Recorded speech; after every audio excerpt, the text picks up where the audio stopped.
La vidéo que vous allez voir est en fait la suite de cette vidéo où j'aborde la notion d'interaction et de diagramme objet-interaction. On en profite pour le continuer, puisque le voisin est un petit peu plus loin avec sa tondeuse, on l'entend encore un petit peu. Mais bon. Nous allons parler maintenant des forces qui peuvent agir sur un objet. Alors il y en a plusieurs. Alors d'abord, qu'est-ce qu'une force? Une action mécanique, modélisée par une force. Une force, c'est quelque chose qui est capable, par exemple, de mettre en mouvement un objet. Ici, ma bille, si je fais ça, j'exerce une force sur elle, je suis capable de la mettre en mouvement. Le doigt, quand j'appuie sur le bec de ma poule, j'exerce une force. Voilà. Donc il y en a tout un tas de types de forces. Donc là, on peut mettre en mouvement la poule. Pas trop d'accord, mais essuie. On peut aussi modifier la trajectoire d'un objet. Donc la boule, a priori, va tout prendre. Si maintenant, vous mettez un aimant sur son parcours, je vais pas tester. C'est un petit peu fort, on va mettre un petit peu plus loin. Voilà, c'est le centre. Voilà, on a dévié la bille de sa trajectoire avec une force. Cette force-là, c'est une force à distance. Il n'y a pas besoin de contact entre l'aimant et la bille pour déplacer la boule. Même chose ici, quand mon aimant se rapproche de la bille, il la met en mouvement. C'est une force qu'on dit à distance. Il n'y a pas de contact, sauf évidemment quand la boule touche l'aimant.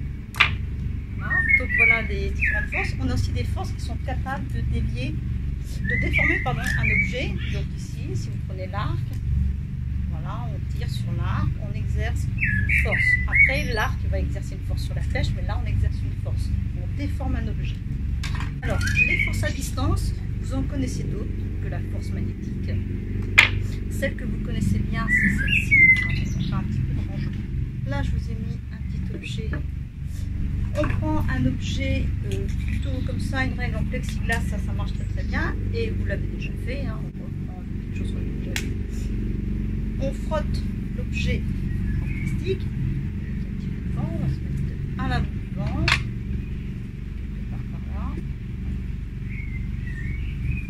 On charge en électricité. Alors ça, vous l'avez vu en troisième, au début, quand on a voulu parler des atomes. Par contre, on n'a pas encore fait l'interprétation. En fait, vous savez que la matière est faite d'atomes. Dans ces atomes, il y a un noyau avec des charges positives et des électrons qui tournent autour. Seuls les électrons peuvent bouger. Vous savez, soit une matière va récupérer des électrons ou une autre va en céder. Là, quand on frotte, on amène de l'énergie. En fait, il y a une des deux matières, soit la laine, soit le plexiglas, qui extrait des électrons à l'autre matière. Si bien qu'il y en a une qui se retrouve avec un excès d'électrons, donc elle est négative, et une autre qui se retrouve avec un défaut d'électrons, donc elle devient positive. Donc, ensuite, un objet qui est chargé d'électricité statique, qu'il soit positif ou négatif, va attirer un objet léger. Et on commence. Donc, chargé d'électricité, on peut attirer un objet qui est léger. Voilà. Alors, on avait vu aussi ensemble des petites boules comme ça. Alors, je le refais parce que je vais vous montrer la différence avec autre chose. Donc, on va pas mettre trop, voilà. Je refrotte mon objet. Donc, ça, c'est des petits objets légers. La règle va être chargée d'électricité. Hop, et regardez, aussitôt, j'ai attiré les petites boules. Alors, chose plus rigolote. Alors, là, j'ai des petites boules. En aluminium, je m'approcherai de la caméra, je pense, à un moment donné. Donc là, si je frotte, je vais attirer, ça en fait des petites boules de polystyrène, légères, et autour il y a de l'aluminium. L'aluminium est conducteur d'électricité. Donc dans un premier temps, j'attire, puisqu'ils sont légers, ou elles sont légères, si on parle de boules, regardez, et après, je ne sais pas si vous avez vu, c'est repoussé. Voilà, ça rebondit, je vais passer devant la caméra. Donc en fait, je vous explique, après je viens devant la caméra. Quand vous attirez l'objet, il est léger, hop, il est attiré, il se charge après de la même électricité que la règle en plexiglas. Si la règle est chargée négativement, il se charge négativement. Et comme deux charges négatives se repoussent, paf, la balle est repoussée. Donc je vais m'approcher de la caméra. Voilà, hop, vous voyez, ça rebondit. On refait une deuxième fois. Ce n'est plus une force d'attraction, mais c'est une force de répulsion. Ils sont repoussés. Ils sont attirés et après, donc attraction puis répulsion. Voilà, ces forces-là. Force à distance. Alors, il y en a une autre que vous connaissez parfaitement. Si je me mets ici, voilà, j'arrive ici, je tombe. Qu'est-ce qui qui me fait tomber, c'est la force qu'exerce la Terre sur moi. Donc c'est la force gravitationnelle. Ce livre est ici. Pour l'instant, il est en équilibre. Et pourtant, il y a en fait la Terre qui l'attire. Pourquoi il ne passe pas à travers la table? Parce qu'il y a la table et qu'elle est rigide. Si je mets le livre ici, il tombe. La force, il est emmené par la force de gravitation. Voilà. Ici, il y a une autre force qui s'oppose. On en avait parlé un petit peu avec l'objet au bout de la ficelle. En fait, c'est la table qui s'oppose à cette force. Tel qu'il est là, il n'y a que la gravitation. Et ensuite, une fois qu'il est posé sur la table exerce une force qui le met en équilibre, c'est-à-dire que les deux forces s'opposent. Donc, on fait ça avec la poule.